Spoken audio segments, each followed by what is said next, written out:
Welcome to news 24 తెలుగుకు స్వాగతం. వార్తల్లోని ముఖ్యాంశాలు ఇప్పుడు చూద్దాం.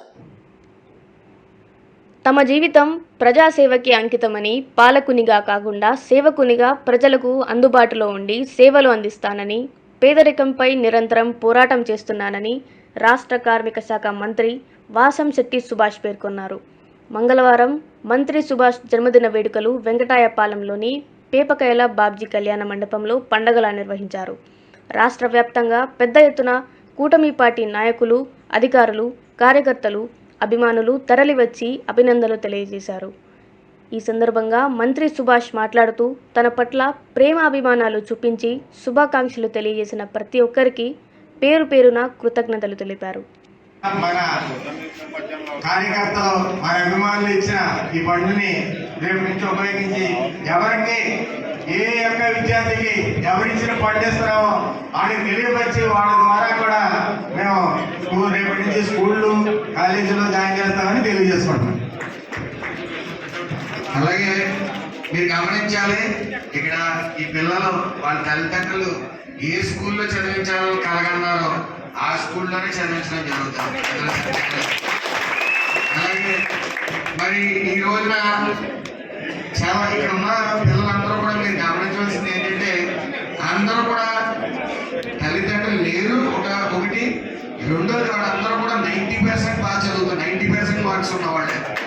మరి ఇక్కడ 90% మార్క్స్తో ఖచ్చితంగా వీళ్ళు ఉద్యోగం వచ్చేంత వరకు బాధ్యత మాది.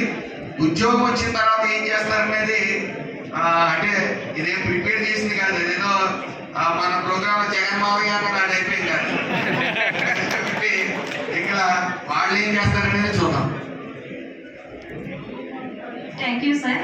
Happy birthday to you sir. నాకు ఈ అవకాశం ఇచ్చినందుకు సార్కి థ్యాంక్ యూ సార్. నేనైతే బీఈడీ చేయాలనుకుంటున్నాను. నేనైతే మొన్న సార్ని మీట్ అయ్యాను. సార్ నేను ఇలా బీఈడీ చేయాలనుకుంటున్నాను అని చెప్పాను. ఏంటంటే నేను పోస్ట్ గ్రాడ్యుయేషన్ చేశానండి, ఏయూ ఆంధ్ర యూనివర్సిటీలో చేశానండి. నా పర్సెంటేజ్ వచ్చి 9.7 అండి. అయితే నాకు వైఎల్పీ సార్ అండి ఆయనే నాకు కట్టారండి, ఫీజు కూడా పే చేశారు. లక్ష్మీ ప్రసాద్ సార్ అండి, ఆయన మీకు అందరికీ తెలిసే ఉంటుంది. అయితే నాకు ఇప్పుడైతే నేను డిఎస్సి బీఈడీ చేశాక నేను డిఎస్సికి ప్రిపేర్ అయ్యండి. ఇదే సార్ ఎలా అయితే చేస్తున్నారో ఒక 10 మెంబర్స్కి కంటే ఎక్కువగా చేస్తున్నారు. కాబట్టి నేను కూడా ఒక మంచి పొజిషన్లో ఉండి నేను కూడా ఇలాగే హెల్ప్ చేయాలని నేను కోరుకుంటున్నానండి. మంచి పొజిషన్లో ఉన్నప్పుడు నేను కూడా సార్ని అయితే అసలు మర్చిపోను. ఇలాంటి వాళ్ళకి చాలా మందికి హెల్ప్ చేస్తున్నారు కాబట్టి ఇంకా ఎన్నెన్నో సహాయం చేయాలని, హెల్ప్ చేయాలని sir once again sir happy birthday sir. అలాగే నేను కూడా ఇప్పుడున్న ప్రతి ఒక్క చెల్లికి, తమ్ముడికి కూడా నేను చెప్పేది ఏంటంటే, మనం ఎవరు చిన్న సహాయం చేసినా కూడా మనం ఎప్పటికీ మర్చిపోకూడదు. ఎవరి రుణం కూడా మనం మర్చిపోకూడదు. వాళ్ళ రుణాన్ని మనకి తిరిగి ఇచ్చేవాలి. అది ఎలా అంటే, ఒక లేని వాళ్ళు ప్యూర్ పీపుల్ కానీ ఇప్పుడు చూడండి మనం ఎలా అయితే బాధపడుతున్నామో మనలాంటి వాళ్ళు చాలా మంది ఉంటారు. అది అయితే సొసైటీ వాళ్ళకి తెలియదు కాబట్టి మనలాంటి వాళ్ళకి ఎంతో మంది ఉంటారు. అదే మనం తెలుసుకొని లేని వాళ్ళకి మనం ఒక 10 మెంబర్స్కైనా కాకపోయినా 1 మెంబర్కైనా హెల్ప్ చేసేలా ఎదగాలి. Thank you sir. మిమ్మల్ని చదివిస్తున్నానంటే మీరు మంచి పొజిషన్లో ఉంటే, ఇప్పుడు డబ్బులు ఇచ్చి మీ అంత ఆనందపడుతున్నాం. మీరు మంచి పొజిషన్లో ఉంటే రెట్టింపు ఆనందం మా పిల్లలాగా భావిస్తాం.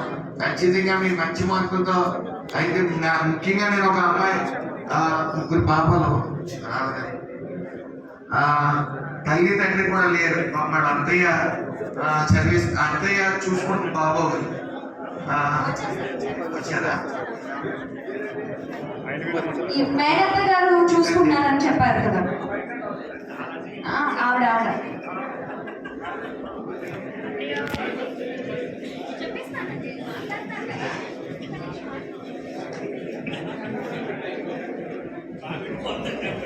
వాళ్ళ అత్తయ్య మేనత్త. ఆ మేనత్త పాపం తల్లి తండ్రి లేరు. ఈ అమ్మాయి మీ చెల్లిదమ్మ అక్క విజయవాడ, తమ్ముడు ఉంటాడు ఇంటర్ చదువుతుంటే పాపం ఈవిడ ఒక రోజు వచ్చి మా పిల్లలు బాగా చదువుతారని అంటే, నిజంగా వీళ్ళు మార్క్స్ చూసి నా కళ్ళు చెమరించాయి. ఎందుకంటే ఈ పిల్లలకు 96%, ఈ అమ్మాయి ఈ తమ్ముడు వీళ్ళ చెల్లి కూడా ఇంకొక సంవత్సరం చదివితే వీళ్ళ అక్క ఒక సంవత్సరంగా ఇంకొక సంవత్సరం చదివితే కనీసం 40-50 వేల రూపాయల శాలరీలో వస్తుంది. గత సంవత్సరం నుంచి కూడా చదివిస్తున్నాం. మరి వీళ్ళకి 96% అంటే ఒక బంగారు భవిష్యత్తు ఉన్న పిల్లలు వీళ్ళందరూ కూడా ఖచ్చితంగా ఏదో చదువుకోవాలని ఇక్కడ నుంచి చాలా దూరం నుంచి కూడా వచ్చారు. చదువు కోసం వాళ్ళు 10 సహాయం చేస్తున్నారు. మన నెలల్ని ధైర్యంగా చదువుకోవడం కోసం తల్లిదండ్రులు లేకుండా ఇంత దూరం వచ్చారు. వీళ్ళు ఖచ్చితంగా వీడిగా చేయించారు. వీళ్ళు ఖచ్చితంగా ఏదో సాధిస్తారు, జనానికి మళ్ళీ ఏదో చేస్తారనే నమ్మకం పూర్తిగా ఉంది. ఖచ్చితంగా నువ్వు కూడా ఏదో చేస్తారని 2 మాటలు